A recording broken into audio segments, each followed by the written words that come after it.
Hello Farhana. Hello ভাইয়া। তো এটা করছিলা কোশ্চেন পেপার? হ্যাঁ, ভেরি গুড।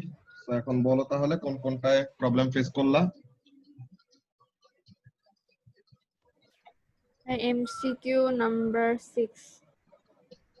এমসিকিউ মানে নাম্বার এটা 6। এমজিএইচ ধরছে কেন? হ্যাঁ, গ্র্যাভিটেশনাল এখানে পোটেনশিয়াল। যে দেখো একটা মোটর দিয়ে আমরা এটা লাস্ট ক্লাসে একটা জিনিস করছিলাম, মনে আছে? ইউনিট 3 তে যে একটা মোটরের আমরা এফিশিয়েন্সি বের করব, তাই না বলো? তো একটা হ্যাঁ, মোটরের এফিশিয়েন্সি বের করার জন্য আমরা কি করতেছিলাম? We used a certain mass of object, and ওই ম্যাস অফ অবজেক্টটাকে একটা সার্টেন হাইট আমরা লিফট করব। সো তাহলে the motor was being used to do what? The motor was being used to lift an object upwards. So তাহলে motor দিয়ে কোন একটা অবজেক্টকে উপরে তুলতে গেলে আমি কি করতেছি actually? Basically I am giving the object gravitational potential energy. So তাহলে আমি গ্র্যাভিটেশনাল পটেনশিয়াল এনার্জি দিচ্ছি, মোটর ইউজ করে ওই ম্যাস অফ অবজেক্টকে কি করতেছি? গ্র্যাভিটেশনাল পটেনশিয়াল এনার্জি দিচ্ছি। আর আমি কি এনার্জি পাচ্ছি? যে মোটরটা যে চলবে, মোটরটাকে চালানোর জন্য কি দরকার? ইলেকট্রিক্যাল এনার্জি দরকার না বলতো? মোটরটাকে চালানোর জন্য কি দরকার? The motor needs electricity in order to work. So তাহলে the electrical energy is the input energy, and the gravitational potential energy gained is the output useful energy. So তাহলে এফিশিয়েন্সিটা কি হবে? এফিশিয়েন্সিটা হবে useful energy output divided by total energy input. বুঝতে পারছো? হ্যাঁ। Answer কত? এ না 6 নম্বরে নাকি? 6 আনসার এ। হ্যাঁ, হ্যাঁ, এই হবে। এই যে এ নাম্বার এটা বলছে কেন? এই যে as useful energy gained is equal to mgh R total energy input, that is the electrical energy input, is equal to power into time. So তাহলে efficiency হলো useful energy output divided by total energy input. আবার 7 number. 7 নম্বরে ওকে। তো 7 নম্বরে কি বলতেছে দেখো, let's see. Two waves each with a wavelength of 2 centimeter. Okay, so তাহলে ওয়েভলেন্থ এর ভ্যালু হলো 2 সেন্টিমিটার, এটা আমরা জানলাম। ওয়েভলেন্থ আমরা 2 সেন্টিমিটার। এটি ইম্পর্টেন্ট হবে কেন? যে আমাদের ওয়েভলেন্থের সাথে পাথ ডিফারেন্সের একটা কম্পারিজনের উপর ডিপেন্ড করে কি হয়? ওয়েভলেন্থের সাথে পাথ ডিফারেন্সের একটা কম্পারিজন করে আমাদের কনস্ট্রাকটিভ হবে নাকি ডিস্ট্রাকটিভ হবে ওইসব ব্যাপার বের করা যায়। অর আমাদের ফেজ ডিফারেন্স আর পাথ ডিফারেন্স রিলেটেড ফর্মুলা কি ছিল ফারহানা, মনে আছে? আই দিয়ে ওই কনস্ট্রাকটিভের একটা, ডিস্ট্রাকটিভের একটা। না না না, ওইটা না। ফেজ ডিফারেন্স আর পাথ ডিফারেন্স রিলেটেড একটা formula, phase difference is equal to 2 pi by lambda into path difference. এটা একটা ফর্মুলা আছে, বুঝছো? Phase difference is equal to 2 pi by lambda into path difference. তো এখন এর মধ্যে বলতেছে কি, তারা ফার্স্টে ইন ফেজে তারা রিলিজ হচ্ছে সোর্স থেকে, দেন তারা কিভাবে কি যাচ্ছে, যে this is the source, then source থেকে কোনটা কিভাবে যাচ্ছে ওরকম অ্যারো দিয়ে দেখানো আছে। তারা মিট করতেছে কোথায়? ইভেন্চুয়ালি দে আর মিটিং এট পয়েন্ট এ। অলরাইট। সো তাহলে এই ওয়েভটা যেটা নাকি উপরে যাচ্ছে সে গেল 4, নিচে নামলো 4, সো তাহলে টোটাল কতটুকু গেল? 8 সেন্টিমিটার। উপরেরটা গেল 8 সেন্টিমিটার, টোটাল ডিসটেন্স কভার করছে 8। আর নিচেরটা, নিচে গেল 2.5, এখানে উঠলো 2.5, সো তাহলে টোটাল কত ট্রাভেল করলো? 5 সেন্টিমিটার। সো তাহলে what is the path difference between the two waves? 3 centimetre. So এখন তাহলে 3 সেন্টিমিটারের সাথে 3 সেন্টিমিটার হলো আমাদের পাথ ডিফারেন্স, আর ল্যামডা হলো 2। সো তাহলে ফেজ ডিফারেন্স কত হয় আমরা ফেজ ডিফারেন্স এরকম দেখবো। There is a very high chance যে আমাদের ডিরেক্টলি অ্যান্সারের সাথে মিলবে না। সো তখন আমাদের কি করতে হবে? একটা কমপ্লিট সাইকেল করে করে প্লাস করতে হবে, যে আমি এখানের মধ্যে দেখাই কি বলতেছে actually. 2 pi by lambda. So ল্যামডাটা কত? ল্যামডা হলো 2 আর পাথ ডিফারেন্স কত? 3। সো তাহলে this is what, so this is what, this is 3 পাই, তাই না? আমাদের কত আসলে ফর্মুলা দিয়ে? ফেজ ডিফারেন্স আসলো 3 পাই। সো ফেজ ডিফারেন্স 3 পাই হওয়া আর ফেজ ডিফারেন্স পাই হওয়া, আর ফেজ ডিফারেন্স 5 পাই হওয়া, আর ফেজ ডিফারেন্স 7 পাই হওয়া, সবগুলা কি একই জিনিস না? বিকজ আমাদের 2 পাই হলো একটা কমপ্লিট সাইকেল, তাই না বলো ফারহানা? 2 পাই একটা কমপ্লিট সাইকেল না, যে 360 ডিগ্রি হয় না বলো তো? হ্যাঁ হ্যাঁ তো তাহলে 2 পাই ইজ 360 ডিগ্রি। সো তাহলে তোমার পাথ ডিফারেন্স 180 ডিগ্রি, কি বলে, ফেজ ডিফারেন্স 180 ডিগ্রি হওয়া যা কথা, 540 ডিগ্রি হয় একই জিনিস, দেন 900 ডিগ্রি হওয়া কি একই জিনিস। ওকে, কেন? বিকজ আমাদের পাথ ডিফারেন্স এইটা, দেন ওয়ান কমপ্লিট সাইকেল অ্যাপার্ট হইলে পরে আবার সেম পাথ ডিফারেন্স, আবার ওয়ান কমপ্লিট সাইকেল অ্যাপার্ট হইলে পরে আবার সেম পাথ ডিফারেন্স। তো তাহলে 360 এর জায়গায় আমরা এখানে রেডিয়ান মোড ইউজ করতেছি দেখে কি পাই দিয়ে লিখতেছি। সো তাহলে তোমার ক্যালকুলেশন ওয়াইজ কত আসছে? ক্যালকুলেশন ওয়াইজ আসছে হলো তোমার 3 পাই, কিন্তু 3 পাই রেডিয়ানের ফেজ ডিফারেন্স মানে কত? যে কোনো অড মাল্টিপল অফ পাই হইলে আমাদের কি হবে, ওইটার সাথে মিলবে। সো এখানের মধ্যে অড মাল্টিপল অফ পাই শুধু কোনটা আছে? 3 এটা তো আমাদের 2 পাই। 1/4, এটা হলো আমাদের হাফ, এটা হলো আমাদের 3 হাফ, দ্যাট ইজ 1.5। সো তাহলে অড মাল্টিপল অফ পাই কত? শুধু সি নাম্বারে, তাই না? হ্যাঁ তো এখন এখানের মধ্যে দেখো 7c তে কি বলতেছে, যে 7c কেন অ্যান্সার ওইটা বলতেছে। দেখো, pi radians is the phase difference between the two waves. কেন?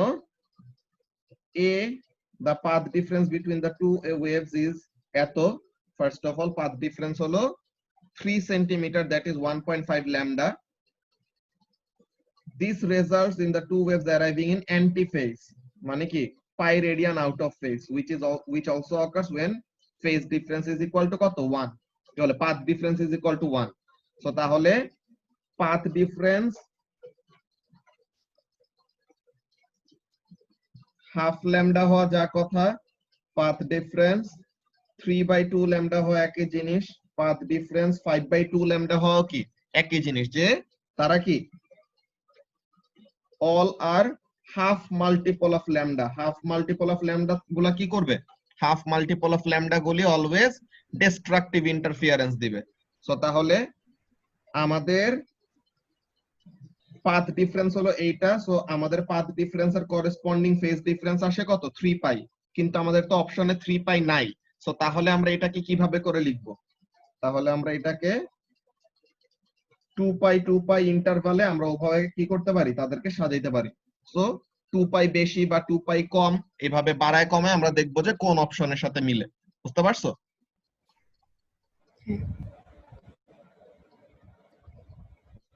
তো তাহলে এটা ছিল নাম্বার 7। কথার কোনটায় কোনটায় প্রবলেম ছিল, কথা একটু আমাকে লিস্টটা দিয়ে দাও, ইনবক্সে পাঠাও, তো তাইলে পরে তখন আমি ওখানে থেকে দেখতে পারবো, আর এখানে চ্যাটে লিখলেও পারো, সমস্যা নাই। এরপরে ফারহানা বলো কোনটা প্রবলেম।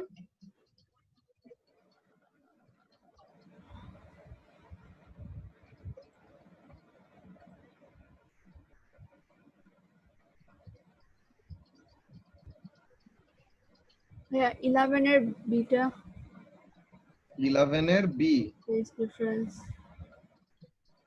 এটা হ্যাঁ W and X are points on the string, state the phase difference between W and X। আচ্ছা, তো এখন W আর X কোনটা কোন পজিশনে? Here is W, here is X। আচ্ছা, তো এখন আমাদের এখানের মধ্যে দেখো what can be done over here। এখানের মধ্যে কি করা যায় আমরা দেখি।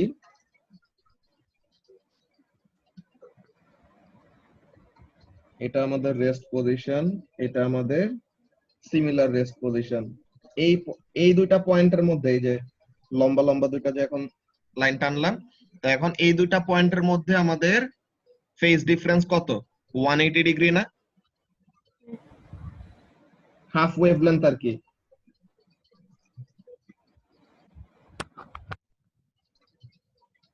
এখানে হলো আমাদের 0 ডিগ্রি, এটা হলো আমাদের 180 ডিগ্রি, এটা হলো আমাদের 360 ডিগ্রি। এটা তো বুঝো নাকি ফারহানা? হ্যাঁ আচ্ছা, সো এখন এইটা কত? এটা হলো 90 ডিগ্রি, 90 আর এটা কত? এটা হলো 270 ডিগ্রি। আচ্ছা, সো এখন W টা হলো এখানে, W is in between 0 and 90, that is this is most possibly 45 and এটা 315,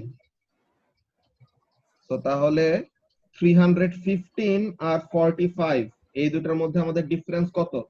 270 না? 315 45 হ্যাঁ 270, সো তাহলে this must be the answer. আমরা একটু দেখি 11 এর বি না? আচ্ছা 11 এর বি, it's not 270, এটা 180 ডিগ্রি দেওয়া। দাঁড়া আমি একটু এটা দেখে নেই আরেকবার।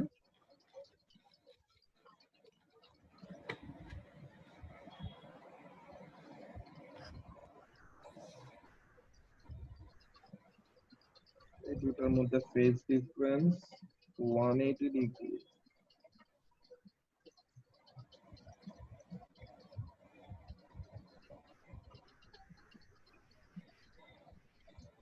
আচ্ছা, এটা তাহলে আমাদের এইভাবে সলভ করতে হবে। দাঁড়াও, এটা একটা স্ট্যান্ডিং ওয়েভ, এটা অলরেডি, এটা আমাদের সিঙ্গেল ওয়েভটা না, এটা আমাদের ফাইনালি কিটা আঁকা আছে Farhana? Standing wave is the resultant wave. Okay, এখানে আমাদের অলরেডি স্ট্যান্ডিং ওয়েভটা কি? স্ট্যান্ডিং ওয়েভ কিন্তু আমাদের অরিজিনাল ওয়েভ না, দুইটা অপোজিটলি ট্রাভেলিং ওয়েভ যখন নাকি সুপারপোজ করবে তখন তাদের মধ্যে রেজাল্টেন্ট যে ওয়েভটা ক্রিয়েট হবে ওইটা আমাদের কি হবে? ওরকম রেজাল্টেন্ট ওয়েভটা দিবে। So standing wave is actually a resultant wave. So এখানের মধ্যে বেসিক কি হয়েছে দেখো, দিস ইজ আ নোড, তাই না? This is another node. হ্যাঁ বলো। ভাইয়া ওটা হচ্ছে স্ট্যান্ডিং ওয়েভটা একটা ওয়েভের যে একটা ওয়েভ যে যাচ্ছে ওটা রিফ্লেকশনটার সাথে না হয়? রিফ্লেকশনের সাথেও হয়, অর দুইটা অপোজিটলি ট্রাভেলিং ওয়েভ, যে দুইটা আলাদা সোর্স আছে, দুইটা সোর্স একজন আরেকজনের থেকে ফেস করে আছে। সো ওই দুইটা সোর্সের যদি আমাদের ফ্রিকোয়েন্সি, ওয়েভলেন্থ সবকিছু যদি এরকম সেম থাকে, দেন তারা যখন নাকি সুপারপোজ করবে তখন কি হবে? তারাও একটা স্ট্যান্ডিং ওয়েভ ক্রিয়েট করবে, বুঝছো? হ্যাঁ ভাই। আচ্ছা, এখন তাহলে এখানের মধ্যে দেখো ফারহানা, আমাদের বেসিক কাজটা কি? This is a node, this is a node, this is a node. তো তাহলে মাঝখানের এই পয়েন্টগুলো কি? এগুলা কি ম্যাক্সিমাম ডিসপ্লেসমেন্টের পজিশন না? Anti node. সো ম্যাক্সিমাম ডিসপ্লেসমেন্টের position, so this are the anti nodes. আচ্ছা, সো তাহলে এগুলো হলো আমাদের অ্যান্টি নোড। তো নোড আমাদের কখন ক্রিয়েট হয়? নোড আমাদের ক্রিয়েট হয় যখন নাকি আমাদের কি হবে? the waves will interfere destructively, যে ডিস্ট্রাকটিভ ইন্টারফিয়ারেন্স করলে পরে তখন কি করবে? একজন আরেকজনকে ক্যান্সেল আউট করে দিবে, তো তাইলে পরে তখন ওই জায়গায় কি ক্রিয়েট করবে? নোড ক্রিয়েট করবে। আর অ্যান্টি নোড কোথায় ক্রিয়েট হবে? অ্যান্টি নোড ক্রিয়েট হবে যেখানে আমাদের কি হবে? কনস্ট্রাকটিভ ইন্টারফিয়ারেন্স হবে। তো তাহলে অ্যান্টি নোডের এখানের মধ্যে আমাদের কনস্ট্রাকটিভ ইন্টারফিয়ারেন্স হচ্ছে, আর নোডের এই জায়গাগুলোতে আমাদের কি হচ্ছে? ডিস্ট্রাকটিভ ইন্টারফিয়ারেন্স হচ্ছে। এখন W আর X এর জন্য আমাদের কাছে যেটা চাইছে, সো W আর X এর জন্য আমরা এমন ভাবে বলতে পারি যে তারা অ্যান্টি ফেজে আছে, অর তাদের মধ্যে যে ফেজ ডিফারেন্সটা যে 180 ডিগ্রি, এটা কিভাবে বলা যায়? বিকজ তাদের ডিসপ্লেসমেন্টটা একদম এক্স্যাক্টলি ইকুয়াল অ্যামাউন্টের, কিন্তু অপোজিট অ্যাক্সিসে। যে এখানের মধ্যে দেখো, যদি আমরা এরকম কনসিডার করি যে ওয়াই অ্যাক্সিসে হলো এখন ডিসপ্লেসমেন্ট, তো এখন পয়েন্ট ডাব্লিউ তে আমাদের যে ডিসপ্লেসমেন্টটা পজিটিভ ওয়াই ডিরেকশনে, অর পজিটিভ ডিসপ্লেসমেন্ট, এক্স এ আমাদের কি হইতেছে? Same amount of negative displacement. এখন তোমার যদি এমন একটা কাজ হইতো, বলো তো ফারহানা, তোমার যদি এরকম একটা কাজ হইতো যে ইফ ডাব্লিউ, যে সলিড যে ওয়েভটা আছে, যে সলিড যে ওয়েভটা আছে, এই ওয়েভটা যদি এরকম মুভ করে করে আমাদের এক্স এর এখানে আসতো, তো তাহলে এখানের মধ্যে কি করতো? ডাব্লিউ এর যেই পজিটিভ ডিসপ্লেসমেন্ট আর এক্স এর যে নেগেটিভ ডিসপ্লেসমেন্ট, এই দুটাকে একজন আরেকজনকে ক্যান্সেল আউট করে দিত না, বলতো? হ্যাঁ। তো তো তাহলে একজন আরেকজনকে যদি ডিসপ্লেসমেন্ট ওভারঅল ক্যান্সেল আউট করে দেয়, সো তাহলে আমাদের ফাইনালি ওভারঅল ডিসপ্লেসমেন্ট কত থাকে? 0। হ্যাঁ। তো তাহলে কেমন টাইপের ইন্টারফিয়ারেন্স হইলে পরে আর কেমন টাইপের সুপারপজিশন হইলে পরে আমাদের ওভারঅল ডিসপ্লেসমেন্ট 0 হয়? ডিস্ট্রাকটিভ ইন্টারফিয়ারেন্স হইলে। তো তাহলে ডিস্ট্রাকটিভ ইন্টারফিয়ারেন্স হওয়ার জন্য কি হইতে হয়? দুইটা ওয়েভকে অ্যান্টি ফেজে থাকতে হয়, that is 180 degree phase difference থাকতে হয়, তাই না? হ্যাঁ। তো তাহলে এইভাবে করে বেসিক্যালি ওরা এটা বলছে। ফার্স্টে আমরা একটা ভুল করছিলাম যে আমরা স্ট্যান্ডিং ওয়েভটাকে একটা অরিজিনাল ওয়েভ হিসেবে চিন্তা করছিলাম এর জন্য, কিন্তু স্ট্যান্ডিং ওয়েভ তো আসলে এরকম না। স্ট্যান্ডিং ওয়েভ তো জায়গায় দাঁড়ায় শুধু কি করবে? আপ এন্ড ডাউন এরকম অসিলেট করবে। সো তাহলে এই পজিশনে যতটুকু পজিটিভ ডিসপ্লেসমেন্ট, এই পজিশনে same amount of negative displacement. তোমাকে যদি এখন আমি বলি যে এইখানে আরেকটা পয়েন্ট আছে, দিস পয়েন্ট ইজ মনে করো ওয়াই।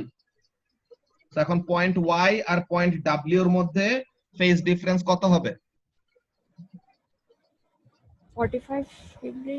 না, ডাব্লিউ আর ওয়াই দোনোজনের সেম অ্যাক্সিসে হলো ডিসপ্লেসমেন্ট আর সেম অ্যামাউন্টে। সো তাহলে দুইজন যখন নাকি একজন আরেকজনের সাথে মিট করবে তখন কি করবে?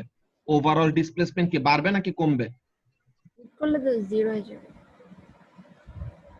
বা কনস্ট্রাকটিভ ইন্টারফারেন্স আর বাড়বে না। হ্যাঁ, সো তাহলে তাদের মধ্যে আমাদের কি বলবো? তাদের মধ্যে আমাদের ফেজ ডিফারেন্স হবে 0 ডিগ্রি অর 360 ডিগ্রি এরকম। বুঝতে পারছো? যদি আমরা এইখানে একটা পয়েন্ট দেই, এইখানে একটা পয়েন্ট দেই, এইখানে পয়েন্ট দেই, এইখানে পয়েন্ট দেই, এই সবগুলা point which have the same displacement and in the same axis, so তাহলে তারা একজন আরেকজনের সাথে মিট করে কি দিবে? তারা প্রতিজন একজন আরেকজনের সাথে মিট করে কনস্ট্রাকটিভ ইন্টারফিয়ারেন্স দিবে। সো তাহলে they are all in phase. So in ফেজে থাকা মানে কি? 0 অর 2 পাই এর মাল্টিপল হিসেবে তাদের ফেজ ডিফারেন্সটা থাকবে।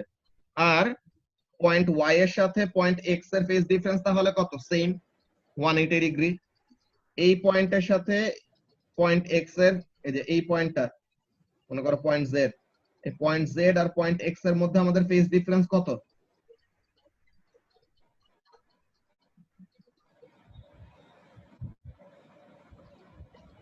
Farhana? About difference, phase difference 360 degree. আর এটা অ্যাকচুয়ালি দাঁড়াও, তুমি তাহলে ব্যাপারটা বুঝো নাই, আমি এই জিনিসটা দেখাইনি আরেকবার।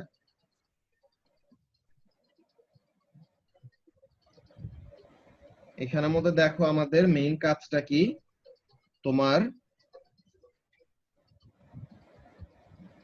এই পয়েন্ট, এই পয়েন্ট, এই পয়েন্ট, এগুলো সবগুলা কি সেম ডিসপ্লেসমেন্টে এন্ড সেম অ্যাক্সিসে, দ্যাট ইজ পজিটিভ অ্যাক্সিস, তাই না?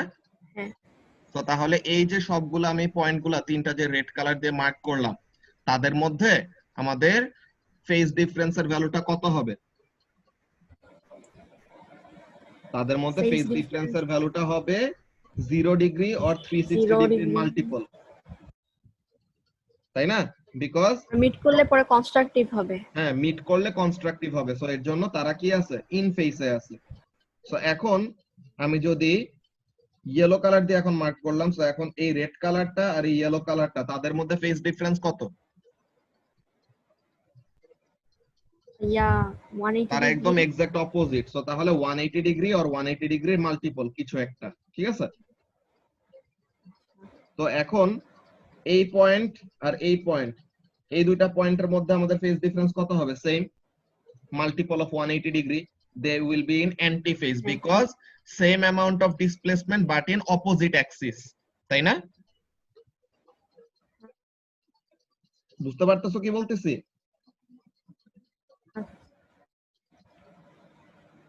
তো তাহলে এই লজিকে আমরা এখানের জন্য কি বললাম, যে পয়েন্ট ডাব্লিউটা পজিটিভ অ্যাক্সিসে যতটুকু পজিটিভ ডিসপ্লেসমেন্ট শো করতেছে, হ্যাঁ, ওই পয়েন্ট এক্সটা কি করবে?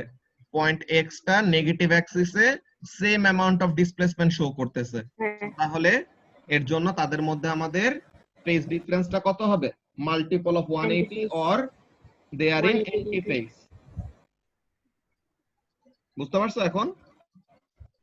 হ্যাঁ তো তাহলে এই জিনিসটাই তারা এখানে মধ্যে দিচ্ছে যে they are in anti phase or 180 degree or pi radian.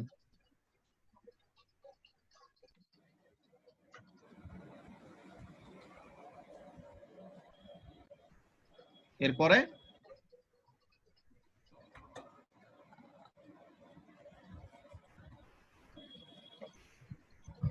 MCQ number 7। MCQ number 7টা আমরা করছি, বুঝছো মিফতাহুল? ও আচ্ছা, আমি লেট করে আসছি। সমস্যা নাই। Phase difference is equal to pi by lambda into path difference, না আমাদের ফর্মুলা আছে না একটা, বলো? হ্যাঁ হ্যাঁ তো তাহলে এটা দিয়ে তুমি মনে করো তোমার ফেজ ডিফারেন্স আসলো 3 পাই, কিন্তু 3 পাই তো অপশনেই নাই। সো তাহলে তুমি কিভাবে বের করবা? সো এখন তুমি কি জানো, তোমার যে কোন একটা ফেজ ডিফারেন্স আসলো, এখন ওই ফেজ ডিফারেন্সটা আবার রিপিট হবে কখন? একটা কমপ্লিট সাইকেল পর। হ্যাঁ তো তাহলে একটা কমপ্লিট সাইকেল মানে কত রেডিয়ান? 2 পাই। হ্যাঁ তো তার মানে 3 পাই রেডিয়ান যত, পাই রেডিয়ানও তত, 5 পাই রেডিয়ানও তত, 7 পাই রেডিয়ানও তত, এমন না? হ্যাঁ তো তাহলে তোমার ক্যালকুলেশন করে আসছে 3 pi, but it is not in the option. So তাহলে তুমি কি করবা? প্লাস মাইনাস করতে থাকবা, ওইরকম 2 পাই প্লাস মাইনাস করে করে দেখবা যে কখন অপশনের সাথে মিলে। সো তখন যে -2 পাই করলে পরে তখন কত চলে আসবে? পাই চলে আসবে। So that will match with our answer. বুঝতে পারছো? স্যার, হ্যাঁ বুঝতে পারছি। ওকে, এরপর 14 এর C2। 14C2 দেখি 14 নাম্বার কোনটা? 14 এর C2, the power transferred from the battery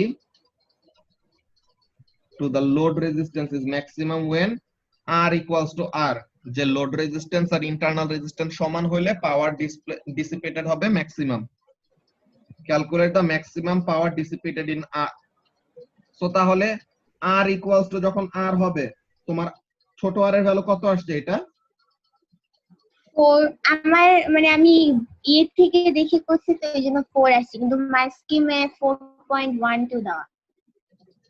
তুমি কিসের থেকে দেখে করছো? আমি আমি মানে মোবাইল থেকে বের করে ও আচ্ছা, ঠিক আছে ঠিক আছে, মানে সমস্যা নাই। ওইভাবে আর কি গ্রেডিয়েন্ট 4.12 দেওয়া নাকি? হ্যাঁ হ্যাঁ মাই স্কিমে 4.12 দেওয়া। আচ্ছা ঠিক আছে, সো মার্কস কিমা 4.12 দাও, ভালো কথা। সো তাহলে ছোট আর 4.12 আর বড় আরো কত হবে? 4.12 নাকি? হ্যাঁ তো তাহলে বড় আরো 4.12, ভালো কথা। সো এখন টোটাল রেজিস্ট্যান্স তাহলে কত হবে? 8.24। Total resistance in the circuit কত? 8.24। 8.24। আর তোমার পাওয়ার সাপ্লাইটা কত? ইএমএফ কত ছিল? EMF 6 5.9 5 পয়েন্ট কত? 9। 9, জাস্ট 5.9। আচ্ছা, হ্যাঁ তো হ্যাঁ তাহলে you know the EMF, you know the total resistance, তুমি কি কারেন্ট বের করতে পারবা না বলো তো? ও হ্যাঁ হ্যাঁ পারবো। তো এখন কারেন্টটা বের করে দেন কি করবা? P is equal two I square R, তখন যে আচ্ছা পাওয়ারটা বের করে ফেলবা। যে দেখি আমরা মার্কসিমে কিভাবে করছে। কত নাম্বার এটা জানো? 14 না? হ্যাঁ 14। এই যে 14C2 দেখো কি করছে, ফার্স্টে কারেন্টটা বের করলো, দেন P equals to I square R দিয়ে বের করছে, বুঝছো? তোমার যদি C1 এ ইএমএফ আর ইন্টারনাল রেজিস্ট্যান্সের ভ্যালু ভুলও যায়, তাও এটাকে পুরোপুরি ইসিএফ টা ফুল মার্ক দিয়ে দিবে তোমাকে। যে পরের ম্যাথে ওই ভুল ভ্যালুগুলো ইউজ করে সে ঠিক প্রসিডিওরে কাজ করলে পরেও মার্ক পাবা। সো এটা ছিল 14C2। মাইমুনার কোনো প্রবলেম নাই? ভাইয়া আমি হচ্ছে লাস্ট ইউনিট 2 এর ক্লাসগুলো করতে পারিনি তো, সো তুমি যে এটা হোমওয়ার্ক দিছিলে আমি জানতাম না, কিন্তু ও এই যে আচ্ছা, এখন ক্লাসের পরে আমি করে নিব, এটা সমস্যা ঠিক নেই। আছে ঠিক আছে, সমস্যা তখন নাই। বের হইলে আমি তোমাকে বলবো। ওকে ওকে। তো এরপরে মিফতাহুল ফারহানা, বলো তোমাদের এরপরে কোনটা কি প্রবলেম ফেস করলা? আমার 18B2 তে প্রবলেম আছে। 18B2, ওকে।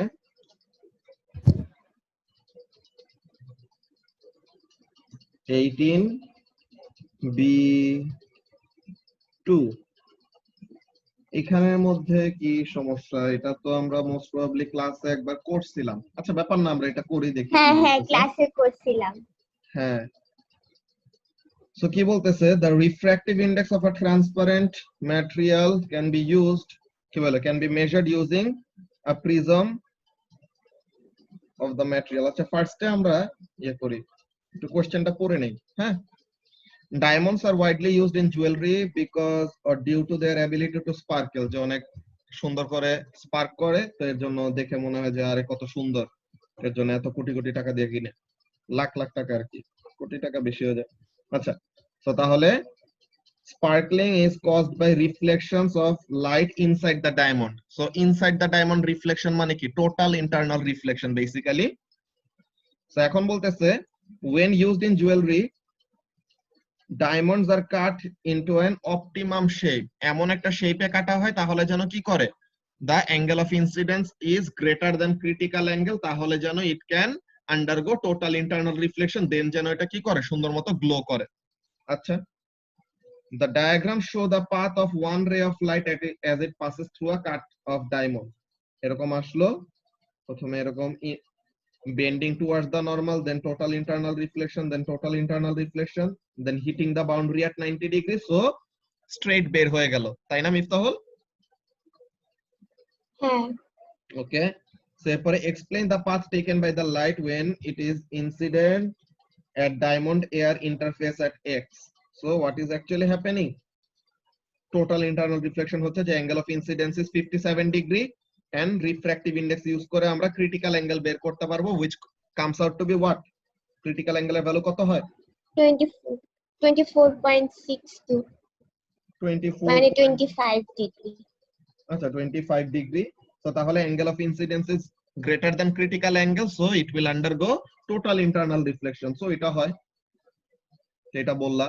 দেন বললা যে zircon is a popular cheaper alternative to diamond, যে জিরকনের রিফ্র্যাক্টিভ ইন্ডেক্স, জিরকনের রিফ্র্যাক্টিভ ইন্ডেক্স হলো 2, ডায়মন্ডের হলো 4। তো এখন বলতেছে explain how higher refractive index causes diamond to sparkle more than zircon, যে রিফ্র্যাক্টিভ ইন্ডেক্স যত বেশি হবে ক্রিটিক্যাল অ্যাঙ্গেল তত ছোট হবে, ক্রিটিক্যাল অ্যাঙ্গেল যত ছোট হবে ওইটাকে ওভারকাম করা তত ইজি হবে, তো তাহলে তখন ওইটা বেশি কি করবে, স্পার্কেল করবে, তাই না? ক্রিটিক্যাল অ্যাঙ্গেল যত ছোট ওইটাকে ওভারকাম করা ইজি, সো ক্রিটিক্যাল অ্যাঙ্গেল থেকে অ্যাঙ্গেল অফ ইনসিডেন্স বেশি হইলে তো টোটাল ইন্টারনাল রিফ্লেকশন হয়, সো ব্যাপারটা হলো এরকম। আচ্ছা, এখন আমাদেরকে এই কোশ্চেনে যে মিফতাহুলের যেটা প্রবলেম ওইটা কি বলছে, the refractive index of a transparent material, যে একটা ট্রান্সপারেন্ট ম্যাটেরিয়াল যার রিফ্র্যাক্টিভ ইন্ডেক্স আমরা জানি না, ওইটা আমরা বের করব ওই ম্যাটেরিয়াল দিয়েই একটা প্রিজম বানায়। হ্যাঁ, এই যে আমাদের যে প্রিজমটা বানানো আছে না, এই যে প্রিজমটা বানানো, এই প্রিজমটারই কি ম্যাটেরিয়াল দিয়ে বানানো, ওই ম্যাটেরিয়ালের রিফ্র্যাক্টিভ ইন্ডেক্স আমরা জানি না। তো এখন এই ম্যাটেরিয়ালটাকে একটা প্রিজম শেপে নিলাম, কত degree prism, using a 20 degree prism of the material, using a 20 degree prism of the material। so এখন বলতেছে a ray of light is incident perpendicularly to one face and passes straight into the prism। why? because light যদি বাউন্ডারিতে 90 ডিগ্রিতে hit করে তো তাহলে এটা কি করবে না, কোন রকমের ডেভিয়েশন শো করবে না, তাই না মিফতাহুল? তো তাহলে ইট পাসেস স্ট্রেট থ্রু, তো তাহলে স্ট্রেট চলে গেল। তো এখন এইখানের মধ্যে the angle of refraction is r as it leaves the prism can be measured and the refractive index can be calculated by making suitable calculations suggest whether it is possible to distinguish between diamond and zircon using a protractor to measure the angles। okay, তো এখন 20 degree prism, এখানে 20 degree মানে এটা হলো 90, তো তার মানে এটা হলো 70, সো তার মানে এটা কত হবে আবার 20 ডিগ্রি, তো অ্যাঙ্গেল অফ ইনসিডেন্স কত 20, তাই না? হ্যাঁ, তো অ্যাঙ্গেল অফ ইনসিডেন্স হলো 20 আর অ্যাঙ্গেল অফ রিফ্র্যাকশন কত এটা আমরা জানি না। তো এখন আমরা বেসিক যে কাজটা করব, আমাদেরকে বলছে অন্য একটা কাজ করতে। কি কাজ করতে? তুমি কোন একটা এরকম কি করলা, তুমি এরকম একটা 20 ডিগ্রি প্রিজম বানাইলা। তো এখন 20 ডিগ্রি প্রিজম বানানোর পর, হ্যাঁ, 20 ডিগ্রি প্রিজম বানানোর পর এখন তোমাকে আমি দুইটা মনে করো প্রিজম দিছি, একটা ডায়মন্ড দিয়ে বানায় দিলাম, একটা জিরকন দিয়ে বানায় দিলাম। হ্যাঁ, তো ডায়মন্ড দিয়ে বানানো এরকম একটা প্রিজম দিছি, জিরকন দিয়ে বানানো এরকম একটা প্রিজম দিছি।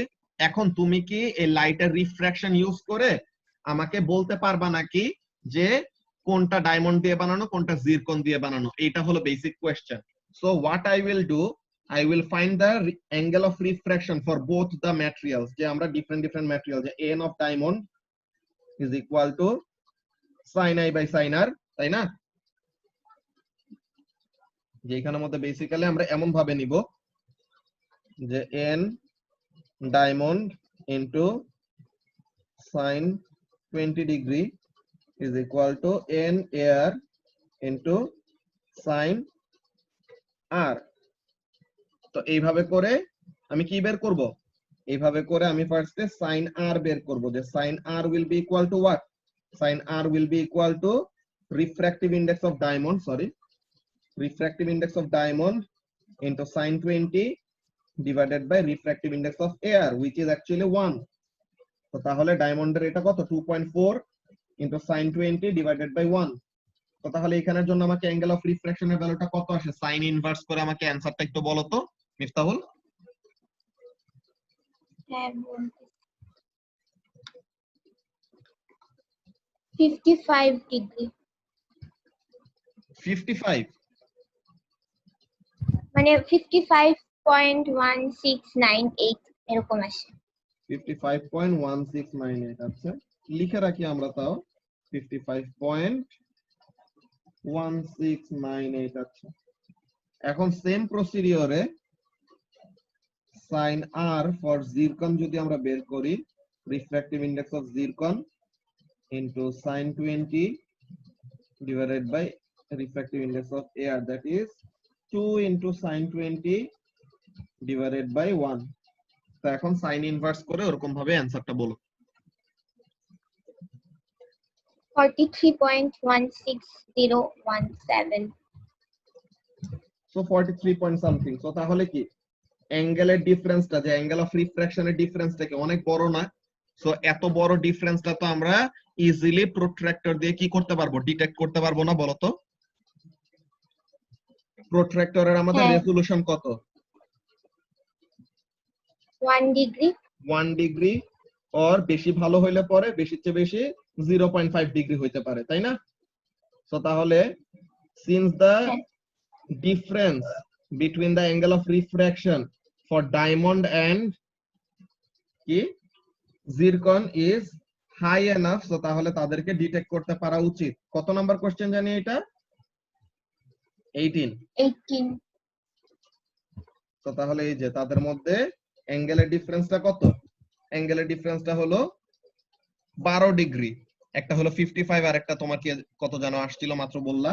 তো তাহলে since the difference in angle of refraction between zircon and diamond হলো 12 ডিগ্রি, সো তাহলে এটা তো ইজিলি আমরা প্রোট্রাক্টর দিয়ে বের করতে পারবো। বুঝতে পারছো? হ্যাঁ।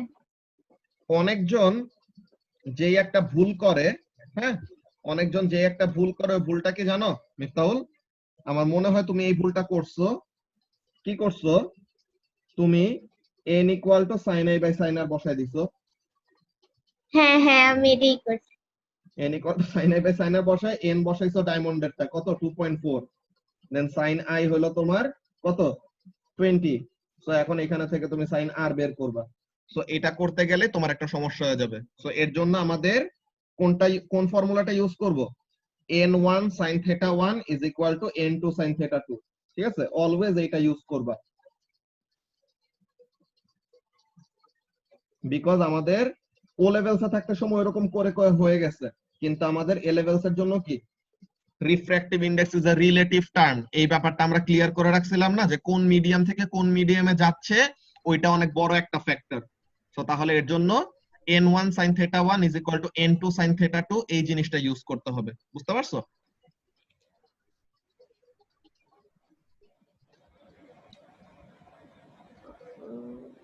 আচ্ছা, মিফতাহুল গায়েব হয়ে গেছে। সো ফারহানা কি বুঝছো মিফতাহুল অ্যাকচুয়ালি কি ভুলটা করছিল? ফর্মুলা অন্যটা ইউজ করছে।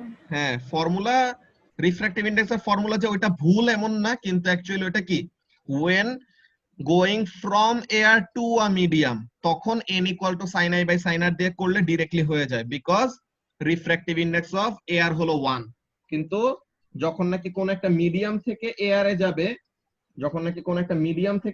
যাবে, তখন কি হবে, তখন আমাদের 1 by refractive index of the medium is equal to sin i by sin r, এইভাবে করে করতে হয় বেসিক্যালি। সো 1 বাই এটা না করে আমরা যখন নাকি কি করব, ডিরেক্টলি n1 sin theta 1, যে refractive index of medium 1 into angle created with the normal in medium 1 is equal to refractive index of medium 2 multiplied by sin of angle created with medium 2। বুঝতে পারছো? হ্যাঁ আচ্ছা, এরপরে ফারহানার আর কোনটা কোনটা problem ছিল? ভাইয়া, এই যে এক মিনিট, 13 নম্বরের ভিটা, ওটা তো থিওরি তো প্রবলেম ছিল, হাইড এনার্জি লেভেলের লাস্ট চ্যাপ্টারটা ওয়েভের।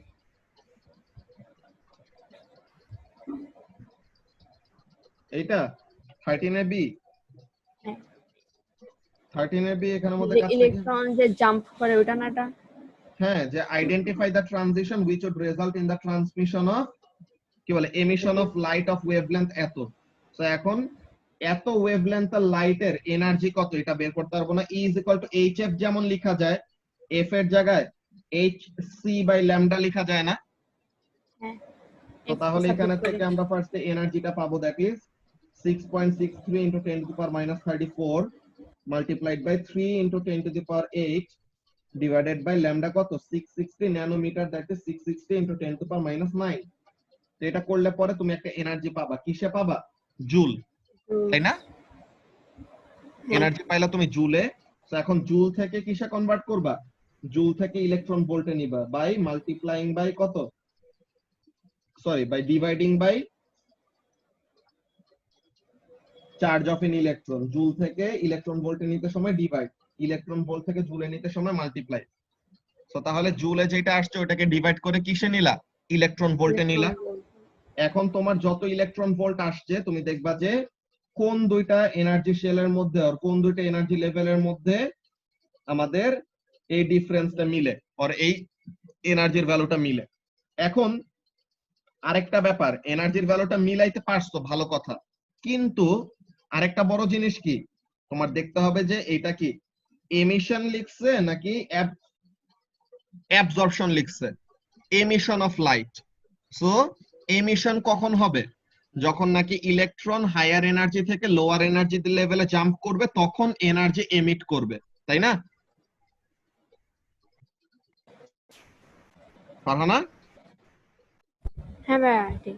আচ্ছা, তো তাহলে আপার এনার্জি লেভেল থেকে লোয়ার এনার্জি লেভেলে নামলে পরে তখন এনার্জি রিলিজ করবে। সো ওই সময় আমরা কি বলবো, মনে করো যে যদি আমাদের মনে করো ক্যালকুলেশন করে জাস্ট সাপোজ আসলো 1.51, তো তার মানে কি হচ্ছে, তার মানে এখানের মধ্যে উপরের লেভেল থেকে নিচের লেভেলে কি করতেছে, জাম্প করতেছে।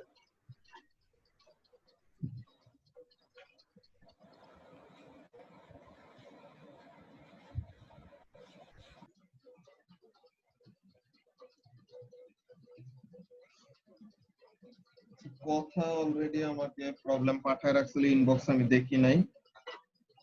সো ও একটা বলছে 12 এর সি 1 আর 2, আচ্ছা এইটা, আর আরেকটা হলো 18b2। 18b2 আমরা মাত্র সলভ করলাম না নাকি, মিফতাউলের টাইপে 18b2 ছিল না? ইয়েস, মিফতাউলের 18b2 ছিল, সো 18b2 হয়ে গেছে। তো এখন কথার এইখানের মধ্যে প্রবলেম ছিল, কিন্তু ও তো মিটিং এর মধ্যে নাই।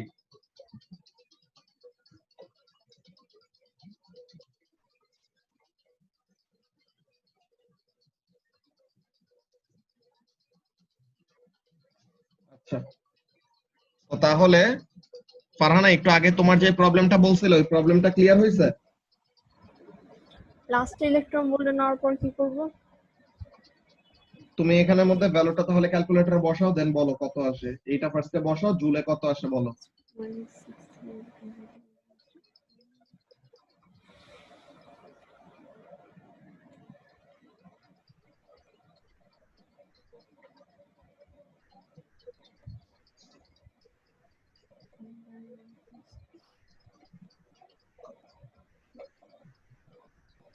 1.88 ইনটু 10 টু দি পাওয়ার এটা অনেক বড় একটা পজিটিভ ভ্যালু আসছে তো পজিটিভ আসবে না তো, এটা তো 10 টু দি পাওয়ার মাইনাস 34।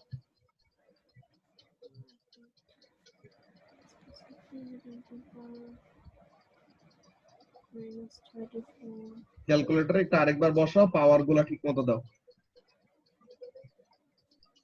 এর নিচে কি 660 না?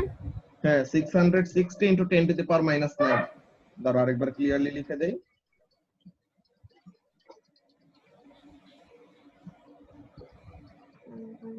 What is happening?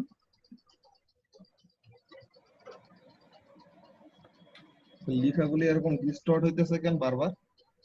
দাঁড়াও তো, পুরোটা মুছে।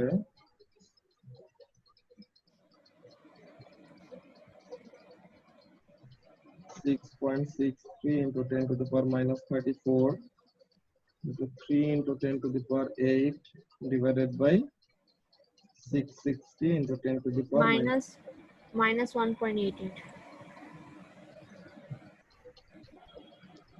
কত আসে? minus 1.88 মাইনাস ভ্যালু তো মাইনাস হবে না, ভ্যালু প্লাস জাস্ট পাওয়ার হবে মাইনাস। ম্যাক্সিমাম 1.88 দাও, কোনো 10 টু দি পাওয়ার ওগুলা নাই তো। 1.88 ওটা ফাইনালি ইলেকট্রন ভোল্টে নিলে পরে আসবে, কিন্তু ফার্স্টে তোমার তো আসবে জুলে।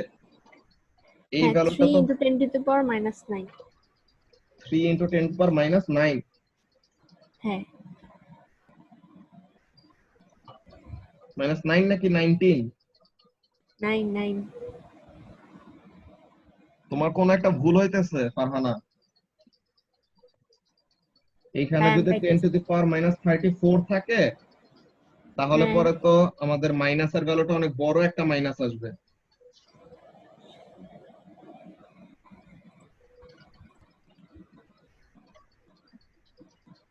6.63 না ভাইয়া, হ্যাঁ এটি তো আসতেছে মার্কসিমিও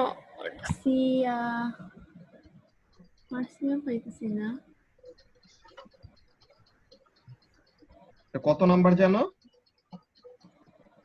13 নাম্বার। 13 would be, হ্যাঁ এই যে ওরা ডিরেক্টলি ইলেকট্রন ভোল্টে নিয়ে নিছে, সো ডিরেক্টলি ইলেকট্রন ভোল্টে নিলে ফাইনালি আসছে 1.88। So in order for the electron volt to be 1.88 তোমার জুলে অ্যাকচুয়ালি ফার্স্টে কত আসতো, যে এই জিনিসটা বাদ দিয়ে তুমি এইটা শুধু যদি ক্যালকুলেটরে বসাও, এইটা যদি ক্যালকুলেটরে বসাও দেখো তো কত হয়। 3 into 10 to the power minus 19 হ্যাঁ ওইটাই বলছিলাম যে 3 into 10 to the power minus 19 হয়, দেন 1.6 into 10 to the power minus 19 দিয়ে ডিভাইড করলে ফাইনালি 1.8 1.88 আসলো। সো এখন কোন দুইটা এনার্জি লেভেলের মধ্যে ডিফারেন্স আসে 1.88? এই দুইটার মধ্যে ডিফারেন্স তো 1.88 হবে না। তো এখন এই দুইটার মধ্যে যে এই দুইটা 1 হ্যাঁ এই দুইটার মধ্যে ডিফারেন্স নিলে কত আসে? 1.88 আসলো। সো তার মানে কোন এনার্জি লেভেল থেকে কোন এনার্জি লেভেলে জাম্প করবে? মাইনাস 1.51 ইলেকট্রন ভোল্ট থেকে মাইনাস 3.39 ইলেকট্রন ভোল্টে জাম্প করবে, মানে ইলেকট্রন ফল করলে পরেই তো তখন কি করবে? এনার্জি রিলিজ করবে অর লাইট এমিট করবে, তাই না? তো এইভাবে করে বের করতে হবে, বুঝতে পারছো? ওকে, এরপরে এই ব্যাপারে নাই আর বেশি, মার্কসিম দেখছি পরে। ঠিক আছে, যেটা দেখে বুঝে গেলে তো ভালো। তো তাহলে আমরা এখানের মধ্যে শেষ করি। ওকে আচ্ছা, ওকে, আল্লাহ হাফেজ।